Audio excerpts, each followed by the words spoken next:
محمد سيد الكونين والثقلين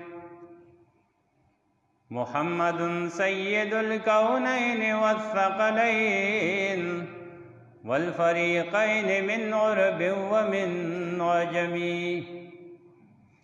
إن الله وملائكته يصلون على النبي يا أيها الذين آمنوا صلوا عليه وسلموا تسليما اللهم صل على محمد وعلى آل محمد كما صليت على إبراهيم وعلى آل إبراهيم إنك حميد مجيد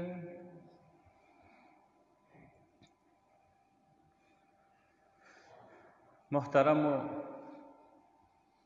ډیرو قدرمنو عزتمند مسلمانانو ورونو ستاسو روان دي د قرآن عظیم الشان د دو مختلفو ځایونو نه لږه سما تلاوت کړه او ورسره د الله ذوالجلال د محبوب پیغمبر امام الانبیاء فخر الرسل محمد رسول الله صلی الله علیه وسلم د پاک و احادیث ملغلرو نه یو حدیث پاک ما تلاوت کړ الله ذوالجلال دې لږ وخت کې مختصر الفاظو کې ما غوندې اجسته د صحیح وینا تاسو ته صحیح اورېدو بیا موږ ټولو ته صحیح د عمل کولو توفیق را نصیب کړي عزتمندو څو جمعې وشوې چې تاسو ته زه د یو ګناه تذکره کوم یو جمعه باندې ما تاسو ته د حسد متعلق څو خبرې وکړې چې دا یو ډېره ناکاره بیماری ده روحاني مرض دی بل د تکبر متعلق مې ته بله جمعه کې څو خبرې وکړې چې دا یو ډېر ناکاره مرض دی یو مسلمان د ایمان نه پاکوي تکبر شیطان شپږ لکه کاله عبادت ولا تکبر تباہ کړ یو سجده د تکبر په وجه ونه کړ نو په لعنت شو په بله جمعه ورپسې د بې حیایۍ متعلق ما یو څو خبرې ستاسو وړاندې وکړې چې دا بې حیایي هم د مسلمان دپاره یو ډېر لوی مرض دی د ایمان ختمېدل دي په دې کې الحیاء شعبة من الایمان حیا د ایمان حصه ده الحیاء نصف الایمان حیا نیم ایمان دی نو د حیا متعلق څو خبرې مې ستاسو وړاندې وکړې ننني آیتونه مبارکه چې ما ستاسو وړاندې تلاوت کړي دي د دې تعلق دی د انسان د زړه د سختېدو نرمېدو سره چې کم بنده کې د الله یره نی نو دا یو ډېر سخت مرض دی یو ډېر ناکاره مرض دی او دا د ټولو مرضونو نه سخت مرض دی ځکه تکبر چې یو سړي کې راځي ځکه چې د کې د الله یره نشته حسد چې یو سړی کوي نو ځکه چې د کې د الله یره نشته بې حیاګیري کې یو بنده کوي دا ځکه چې د کې د الله یره نشته نو د ټولو مرضونو پاسه مرض چې دا محترمو د الله د زړه سختېدل دي د الله یره پړه کې نه راتلل دا یو ډېره سخته بیماري ده الله ذوالجلال د بني اسرائیل ذکر چې هم کوي ثم قست قلوبکم من بعد ذلك فهي كالحجاره او اشد قسوه الله وایي ستاسو زړونه بیا سخت شو د دې نه پس ته داسې سخت شو لکه کاڼې بلکې د کاڼي نه هم زیات سخت شو ځکه الله فرمایي بعضې د کاڼو د داسې کاڼي هم شته چې د الله د ویرې نه راورغړي د بره نه ښکته بعضې کاڼي داسې هم شته لما يتفجر منه الانهار د خدای د یرې نه تېنه اوبه وبهیږي د الله د یرې نه د بعضې غرونو نه اوبه را روانې شوي دي چینې روانې دي او روانې دي دا د الله رب العزت یره ده په دې غر کې هم د الله یره ده نو چې کله د انسان د زړه نه د الله رب العزت یره ووته محترمو زناور ته بیا ښه دی او چې کله یو انسان کې د الله یره وه د الله لوی او بړایي د ده په دې زړه کې وه عزتمند دا سړی کامیاب دی او دا صحیح مسلمان جوړېدی شي صحابه کرام سره نبی علیہ الصلوۃ والسلام ته وګوره، سره دی چې هغه امام الانبیاء دی، فخر الرسل دی، او سره د هغې نه نبی علیہ الصلوۃ والسلام کې د الله یره څومره وه، د خدای د یرې څومره د الله ذوالجلال یره د هغه په زړه کې وه. صحابه کرام چې کله ایمان لا نه راوړی، نو د ماحول او د معاشرې د ټول نه ناکاره خلک به دغه وو، ډېر بد خلک یادېده.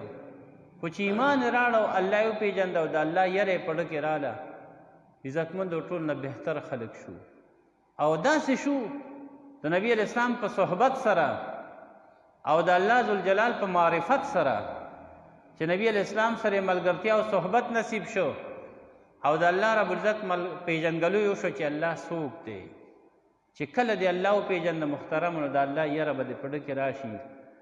او الله ذوالجلال فرمایم په یو ځای کې قرآن کې فرمایي ما قدر الله حق قدره، دی خلکو هغه شان زما قدر ونه که څنګه چې زما د قدر حق و، یعنی دی زما پیژنګلو هغه شان ونه کړه څنګه چې زما د پیژنګلو حق و. موږ خپل رب هغه شان ونه پیژنده څنګه چې د الله د پیژنګلو په موږ باندې حق دی. که موږ هغه شان وپېژندې، نو هغه شان به زموږ په زړه کې د الله رب العزت هغه روب او دبدبه هم را پیدا شي. یو عام سړی ستا مخې ته راغی، نو هغه د عام نظر باندې ورته ګوري. چې یو سپی راغی، نو بیا د په زړه کې لږ دغه پیدا شي، وردي اچولې ده، نو په زړه کې د لږ ټک پیدا شي، و یاره دا پولیس والا دی. چې بیا ورپسې تانیداري سیچو یا داسې په بره پیدا ډي ایس پي وي ایس پي وي، نو بیا د هغې مناسب ستا په زړه کې ویره ده. ستا غوندې بنده دی، خو چې د هغه په لاس کې طاقت دی، نو ستا په زړه کې څومره ویره ده. جج سره چې مخامخ شي، نو څومره په ادب سره ته ولاړې. که هغه ستا د مرګ فیصله کوي، نو که تا باندې خطا ډس چا دلته کې وکړه، نو ته ورسره دشمني هم کې، جرګې به کېږي، او د هغه یو ډز چې په تا یې خطا ډز کړی دی، د هغې به ته جرمانه هم اخلې، د هغې به ته تاوان هم اخلې، او هغه جرګې به پکې خبرې هم کوي، او په هغه باندې به ته سزا به هم پې، دا ځکه چې هغه ستا باندې ډز کړی دی، حالانکې خطا یې کړی دی، ستا د یرولو دپاره یې کړی دی، ته ورله دومره سخته سزا ورکې. نو محترمه دغه جج دی چې ستا مخې ته ته ورته مخې ته ولاړې، او ستا مخامخ ستا باندې ستا د مرګ فیصله کوي، وایي دی ما پانسي کو، او دی به پانسي کولی شي، دی ته کړه واچوي، دی به ځونډولی شي، خو ته بیا هم وایې شکریه سر، شکریه ته بیا هم شکریه کوې. اوس داسې شکریه، هغه خو تا باندې د مرګ فیصله واوروله، خو دا دی چې د هغه په لاس کې ډنډه ده، هغه سره طاقت دی. نو د هغه د طاقت د وجې نه دلته کې یو سړی تا باندې خطا ډز کوي، ته جواب کې، اول ته هغه په تا صحیح ډز کوي، او ته جواب نشي کولی، ځکه چې د هغه په لاس کې طاقت دی ستا، او نو هغه دی کې ته غلی ولاړې پنجره کې، د سره دام وایي چې دا ولي جي څه بد مې کړي دي یا څه نشي ویلی. دا نو محترمو که الله رب العزت ته وپېژنې چې الله ذوالجلال څومره لوی ذات دی، څومره طاقتور او عزیز ذو انتقام. الله وایي زه عزیز یم، قسم دی چې په هر چا باندې غالب یم، په هر چا باندې غالب یم، په هر انسان پیری او په هر فرشته، په طاقتور باندې، په کم طاقت باندې، په صفر طاقت باندې، په حکومت باندې، په حکومتونو، په تمامه دنیا، په اسمانونو، په ځمکو، الله ذوالجلال عزیز غالب یم، څوک هم زما نه زیات طاقتور زورور نشته، زه زورور ذات یم، نو که چېرې دا الله موږ پسې رښتیا وپېژنده، نو موږ به بیا هغه کار چرې نه کوو چې هغه الله پې زموږ نه خفه کېږي. دا موږ پېژندلی نه دی، دا ځکه موږ په هر څه باندې غورځو. نو محترمو د الله یره په زړه کې راتلل، دا د ټولو دوایانو غټه دوایي ده، دا د ټولو نیکو نه غټه نیکي ده. ځکه الله ذوالجلال فرمایي وَلِمَنْ خَافَ مَقَامَ رَبِّهِ جَنَّتَانِ، هغه خلک هغه بنده چې هغه د الله تعالی نه یریږي، الله وایي دوه جنتونه به ورکوم. وَأَمَّا مَنْ خَافَ مَقَامَ رَبِّهِ وَنَهَى النَّفْسَ عَنِ الْهَوَىٰ فإن الجنة هي المأوى. اغا بندا چه د الله ذوالجلال نو یریدو د الله یری په زړه کې وا. واما من خاف مقام ربه، اغا څوک چې د الله ذوالجلال د مخې ته د ودرېدو یری په زړه کې وا، دی پوهېده چې الله ته به مخامخ کېږم، الله ذوالجلال ته مخې ته ودرېږم او الله له به جواب ورکول وي. الله به رانه تپوس کوي نو د به څه جواب ورکومه. نو چې دا یری په زړه کې راله، دا یری په زړه کې وا چې الله پاک ته مخامخ شم نو څه به وامه. نو الله فرمایي چې دا یری په زړه کې راله. ونهى النفس عن الهوى، او دا نفس د خواهشاتو نه منع کړ. دا نفس وما ابرئ نفسي ان النفس لاماره بالسوء. نفس خدا سے ظالم دے چې د خو بنده په ګناه باندې ورچي، خو د عقل نه د کار واغسته، د الله یره دې په زړه کې راله او د نفس خبره دې ونه منله. نو چې کله دې نفس باندې خپه کې خدا او کنټرول کې راوستو، انو بیا ونهى النفس عن الهوى، او منع که نفس لره د خواهشاتونه. فإن الجنة هي المأوى، الله فرمایي بس جنت هم د دې بنده د ټیکاونې ځای دی. څه ګناه نه چې ځان بچ کې نو خلک بس وایي نه، الله بس وایي د دې وجې دا کار نه کوم ځکه الله به خفه شي، دا کار نه کوم ولي الله به خفه شي، دا یو کار کوم ولي الله به خوشحاله شي، دا یو ځکه کوم الله به خوشحاله شي. نو که چېرې ستا خیالات دا شو چې الله به خفه شي نه کوم، الله به خوشحاله شي دا کار ځکه کوم، عزتمند الله پاک کوئی ته به خپل مقام ووینې. نبی علیہ الصلوۃ والسلام فرمایل من فازت عیناه دموعه. نبی علیہ السلام فرمایل هغه څوک چې د هغه سترګو اوښکې وبهیولې، د هغه سترګو نه اوښکې وبهېدې، کان له بکل قطره، د ده دپاره به وي په هر ساس کې د دې اوښکو باندې مثل جبل احد، په اندازې د احد د غر برابر نیکي.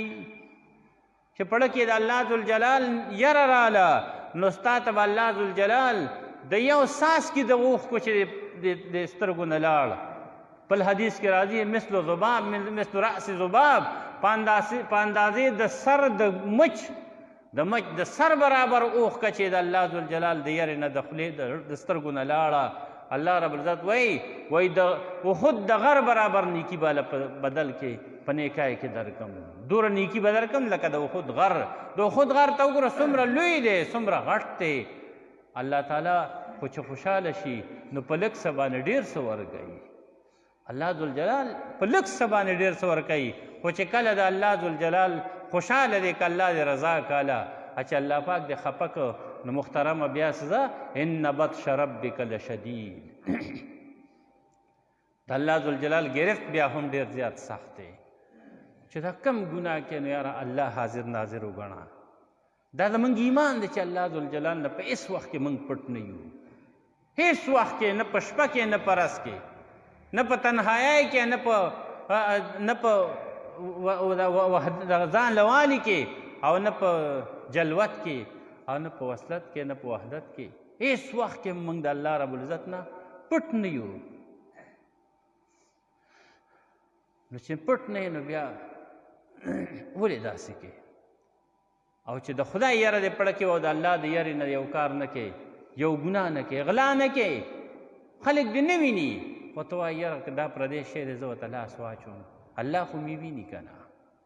حضرت عمر فاروق رضی الله تعالی عنه د شپې به چکر لګو ګرځېده به په یو کور باندې، داسې پښمني ټایم د تېرېده، داسې سبایي ټایم دی، د سبایي ټایم د سبا دی چې بیا چکر یې خلاص کړی د شپې ګرځېدلی دی، په یو کور راتېره د سبایي ټایم دی. انو یو زنانه ده نو جنیا ته وایي هغه بیزې پای د شلي پای کړي دي، ویاوجي کړي دي خو لږ دي. نو هغه چې چا سره ټیکه ده هغه خو به اوس راځي پای به غواړي، د هغه پای برابروي، وی نه جي لږ دي نه برابروي. نو دا مشره ښځه ورته وایي د پای لږ اوبه پکې ور واچو چې د هغه خو برابر شي که نه. هغه مثال پاو وړي یا نیم سیر وړي، نو چې د هغه اندازه خو برابر شي که نه. نو دا دغه ورته وایي، دا جنایه ورته وایي وایي بیبي ته چې وایې چې اوبه پکې واچو نو که دې نه عمر خبر شو نو هغه خو ګورې هغه امیر المؤمنین دی او که د دې نه خبر شو نو داسې سنګینه سزا به دله درکړي. ابای ورته وایي عمر دلته خو نشته، عمر دی زموږ د کور نه دننه نه څه خبر دی چې ته دلته په ګوټ کې په دې پایو کې اوبه واچې نو عمر ته څه خبرېږي.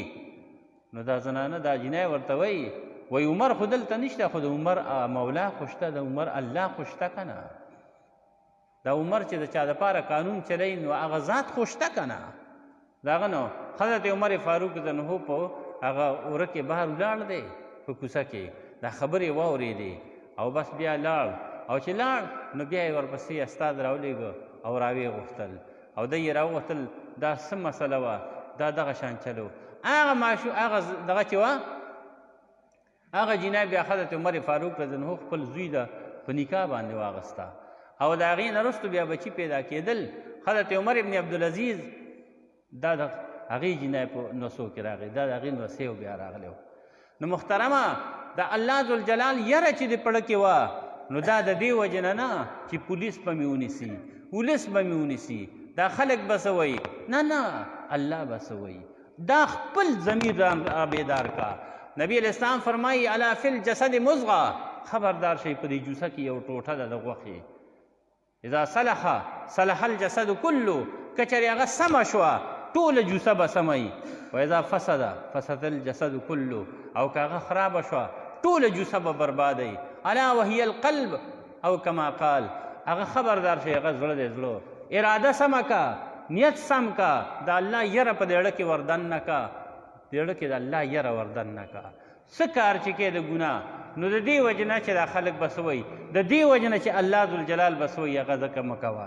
د دې وجې نه دا غلاګر چې غلا کوي نو دی د خلکو نه یریږي، د خلکو نه شرم کوي، حیا کوي، نو د شپې ورځي او ګوټ کوي او په تیاره او پر غړېدو باندې ځي او د الله نه نه یریږي. ګنې که الله نه یریدی نو ده به دا کار نه کړو، ځکه چې خلکو نه خو پټ شه خو د الله نه خو پټ نه دی. الله خو ویني دا چې څوک ډاکه کوي، دا چې څوک پردی وینې تویوي، د یو مسلمان وینه دې توی کړه او ته په هغې تا پیسې، بعضې خلک په پیسو باندې مرګونه کوي، پیسې اخلي. نو عزتمند دا پیسې چې تا واچولې په جیب کې هېڅ چا ونه لیدې، هېڅوک خبر نه شو، دعوه در باندې مو نه شوه، خو هغه ذات کم ذات چې د اسمانونو د ځمکو مالک دی او خالق دی هغه خو دې ویني که نه. هغه خو الله علیم بذات الصدور، ستا په دې سینه کې دننه چې څه پړه کې تېرېږي زه ورباندې خبر یم، ما ته یې پته ده. نو هغه خو خبر دی که نه، هغه خو ویني که نه، نو هغه ذات له به څه جواب ورکوي. نبی علیہ السلام فرمایي چا چې یو مسلمان په مرګ کې دوره مدد وکړي یو بل کس سره د یو قاتل سره صرف په لفظ د اوک سره مدد وکړو. په عربی کې چې څوک چاته حکم کوي چې مړی کا، موږ پښتو کې مړ کا، ووجنه یا وولې، نو عربي کې چې دا ټکي خلک وایي اقتل، قتل یې کا، اقتل، الف قاف تی او لام څلور ټکي دي، څلور حرف دي. نبی علیہ السلام فرمایي چا چې یو کس ته داسې وي چې اوق او دا تل لا نه دی ویلی، صرف یې وایي چې اوق تل مړی کا، نو لکه ته ووایې چې اوق او دا تل یې پرېښوده. نبی علیہ السلام فرمایي صرف چې دا دوه ټکي ووي او دا دوه ورته لا پاتې دي. نبی علیہ السلام فرمایي د ده د ریزو په دې منځ کې به په ورځ د قیامت لیکل شي آیس من رحمت الله، دا سړی د خدای د رحمت نه بالکل مایوس او نه امیده دی، دی د جنت نه بالکل دی بېغمه شي، جنت ته به دی قطعا نه ځي. چې صرف په خولې ویلي دي مړې کا، وی وجنه مړه، روکې کا مړه، وی وجنه، قتل یې کا، چې دا ټکې ووي او نیم یې ووي نیم ورته پاتې شو. نبی علیہ السلام فرمایي دا سړی به جنت ته نه ځي. چې قتل وکړي نو به څنګه ځي، چې وینه توی کړي نو به څنګه ځي، او بیا توی یې پسې کړي د څو پیسو دپاره یې توی کړي. د مسلمان وینه که په یو یا کره ته خانه کعبه ولوړی روانه کې، الله پاک وایي دوره به خفه نه شم، خو چې د یو مسلمان وینه دې توی کړه نو په هغې ډېر زیات خفه کېږم. نو دا څومره جرم دی کېږي، د الله یره نشته، په زړه کې د خدای یره نشته. قتل چې به وشي نو خلک به د کور نه نه راوته په ورځو ورځو باندې، د ماسخوتن لمونځ ته به څوک جومات ته نه راتللی، قتل شوی دی، خون شوی دی، مرګ شوی دی. د خلکو نه دومره د ایمان هغه نورانیت دړه نه ووته، دومره په چا کې ایمان پاتې نه شو چې مرګونه کېږي. موږ ورته ګورو پروا پې نه کوو. ته به نه وایې چې چرګه لالول به ترې آسان وي. هغه ته به لا مټي ووایې، هغه ته به لا کته بره شي، هغه ته به لا چاړه تېره کړې، په ده باندې هېڅ سرپه نه کړې، ډس دې وباسې ته لاړې، ته به خدای له څه جواب ورکړې؟ محترمو دا ژوند تېرېدو واله دی. په خپلو ګناهونو باندې پښیمانه کېدل، الله ته جړېدل. حضرت حذیفه رضی الله تعالی عنه د نبي علیه السلام رازدار و. د راز خبرې به نبي علیه السلام حضرت حذیفه رضی الله عنه سره کولې. حضرت عمر فاروق رضی الله تعالی عنه ورته یو ځلې وی حذیفه وایي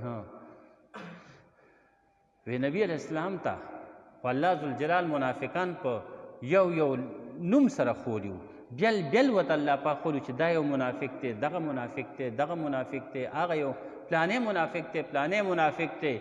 نو چې دا نومونه یې ورته خولي وو، ته خو د نبي علیه السلام رازدار یې، نبي علیه السلام به تا سره د راز خبرې کولې، چېرته د عمر نوم خو یې پکې نه دی یاد کړی.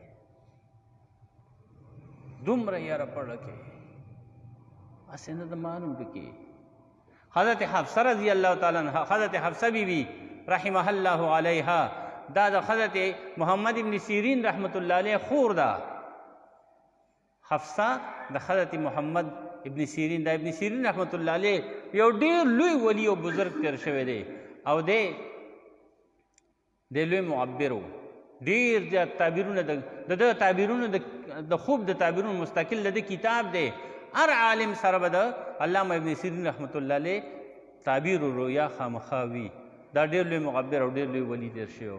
د ده دا خور چې وه حضرت حفصه رضی الله تعالی حفصه بیبي، دا یو ډېره لویه دینداره او نیکه ښځه وه، ډېره پرهیزګاره وه، ډېره زیاته عبادت ګزاره وه، او دا د قرآن ډېره لویه کارڼه وه.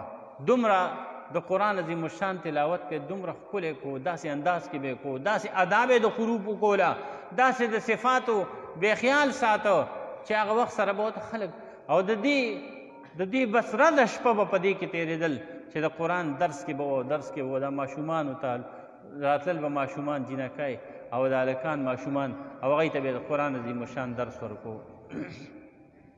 ډېر زیات به دی چې کله ابن سیرین رحمت الله علیه ته به په چته په قرآن عظیم الشان په تلاوت کې په بعضې حرف کې شک شوبه شوه چې دې ادا کول به څنګه کېږي، یا دا کلمه څنګه ویل پکار دی. نو ماشوم به یې ورولېږه، به یې لاړ شه د حفصې نه تپوس وکړه چې دا ټکې ته زده کړه چې هغه یې څنګه وایي، ته بیا ما ته ووایه.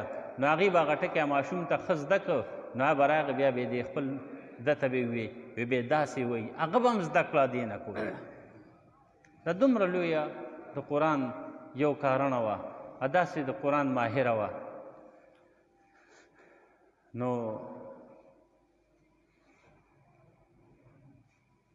چې دا به در ماښامه پورې به دې درس وکړه، ماښام به د مونځ هر څه نه فارغه شوه، نو بیا به دا ودرېده مونځ ته.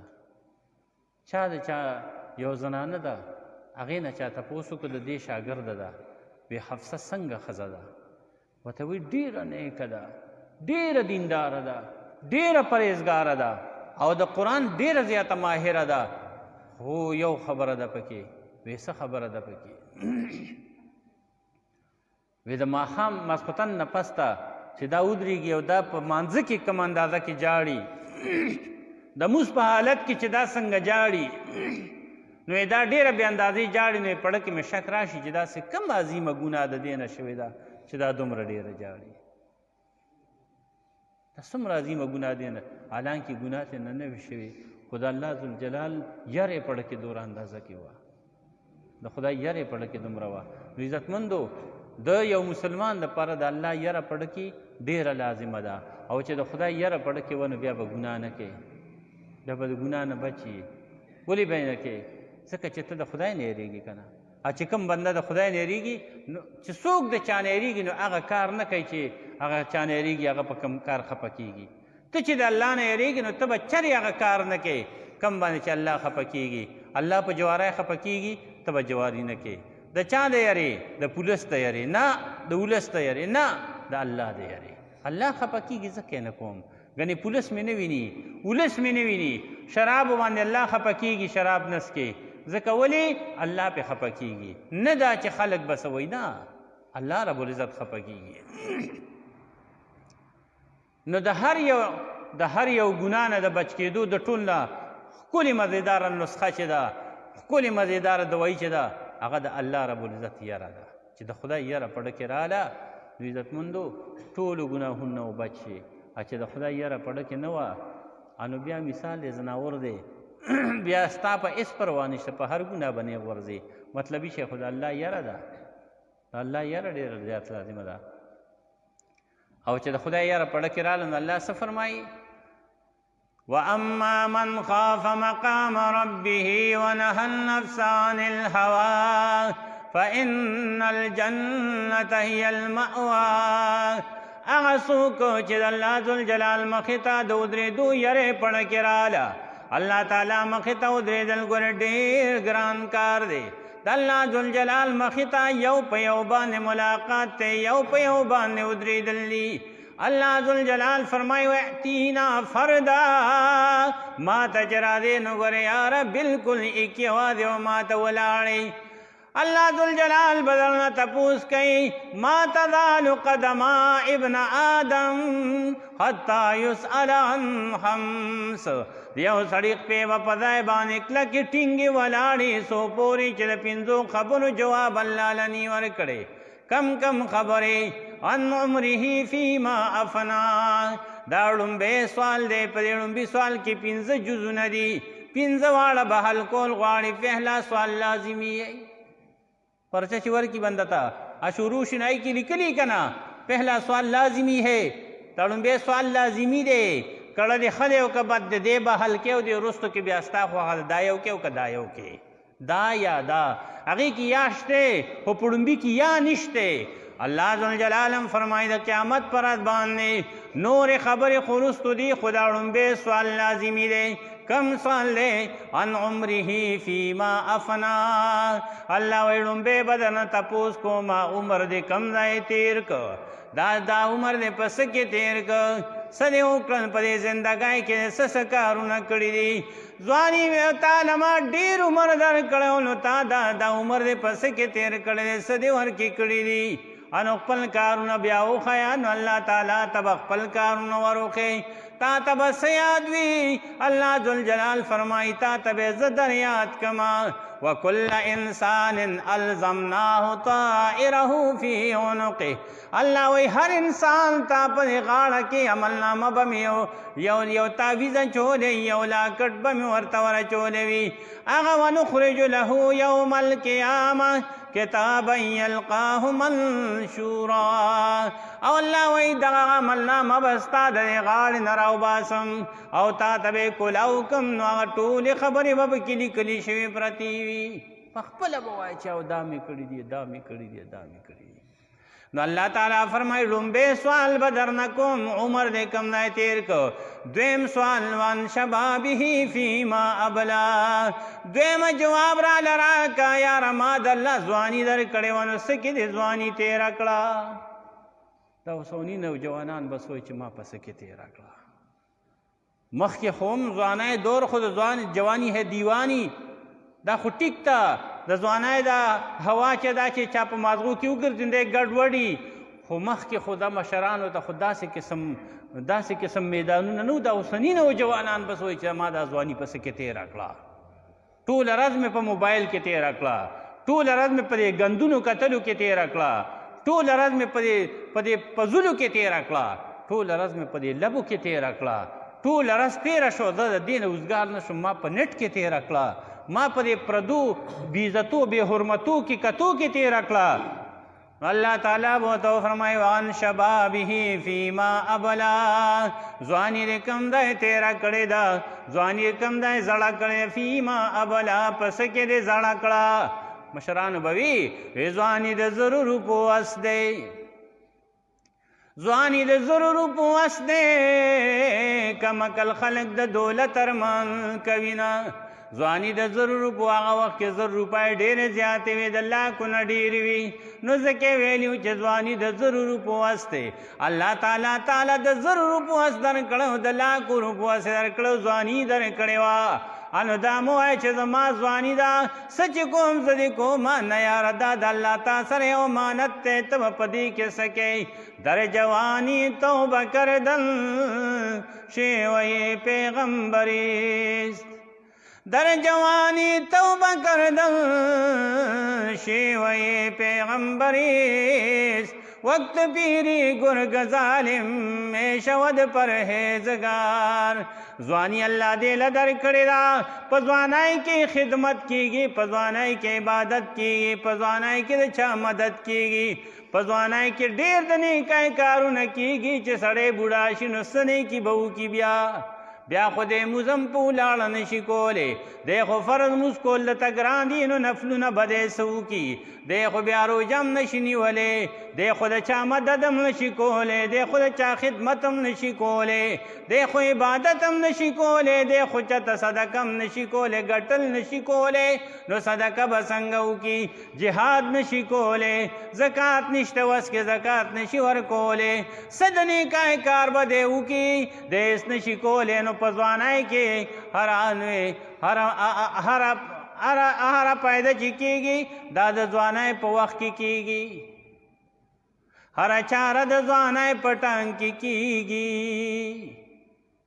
هره چاره د ځوانۍ په وخت کې کېږي بیا بس کې چې د تېر شي ځواني خوشحال خان بابا وایي چې ځواني دې لاړه څه به وکړي دا ځواني خدای تعالی دې له نه وه درکړې چې ته څه کې نو هغه کوه دا ځواني خدای تا باندې یو پیریډ راوسته یو وخت یې باندې راوسته شا به که الله رضا کې شا به که آخرت له څه کې شا به که عبادت کې نو کولی شي که خدمت کې نو کولی شي که د چا مدد کې نو کولی شي که دنیا ګټې او خرچ کې د الله په لار کې نو کولی شي که جهاد کې نو کولی شي که علم زده کې نو کولی شي که حفظ کې نو کولی شي نو چې بوډا شي نو څه به کوې څه به وکړې بیا څه کولی شي بیا خو یاره ته بل ته محتاج یې بیا خو ته بل ته ناست او ته لور ته هم ګورې تندي چې زړی ښه دی او که ښه نه دی تنګور ته هم ګورې تندي ته چې زړی ښه دی ماله به راړي روټۍ او که را به نړي او که څه کمی زیاتې نو ته د وسه ویلی هم نشي په وس چې دې کې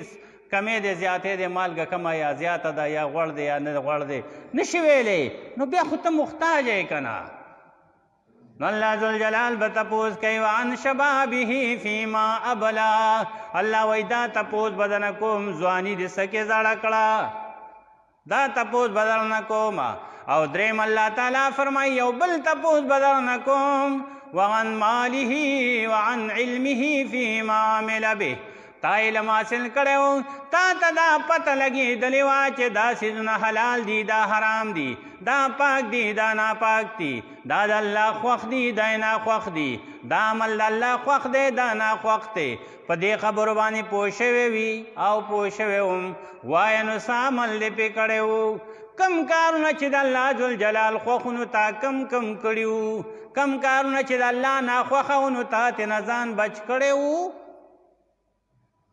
وان علمه فیما عمل به داسې مو وایه چې تیر شو هغه هیر شو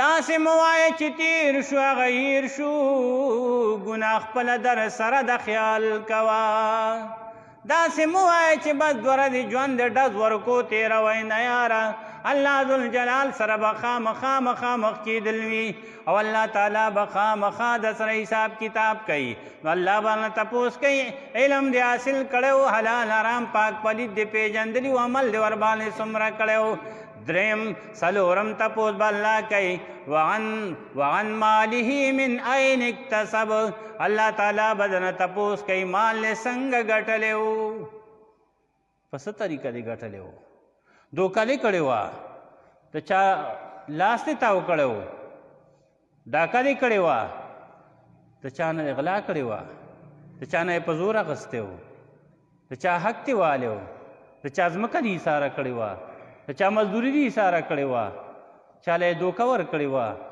چا څنګه دې ګټلی و څنګه دې ګټلی و څنګه دې ګټلی و نو خپلې ګټې ته یاره خیال کو چې دا حلاله ده او که حرامه ده قسم دې ګوره دا مو وایه چې بس دا بس دوه ورځې ژوند دې ډز ورکړو داسې مو وایه تا نه هیر دي الله پاک وایي ما سره محفوظ دي ما سره ساتلي دي ما د کمپیوټر نه روکېږي دا د انسان جوړ کمپیوټر دی ما دا خبرې وکړې سبا به ما نه هیري د ده نه نه دي هیري د ده نه نه هیرېږي ته کې به زما دا انداز هم وي او په دې کې به زما د سترګو د رپ هم وي او په دې کې به زما د لاس دا خوځېدل هم وي او په دې کې به د هر څه وي. نو چې د ده نه روکېږي نو د الله د کمپیوټر نه به څنګه ستا عمل هېر شي، څنګه به تې روک شي، څنګه به تې ستا دا کړه هېر شي.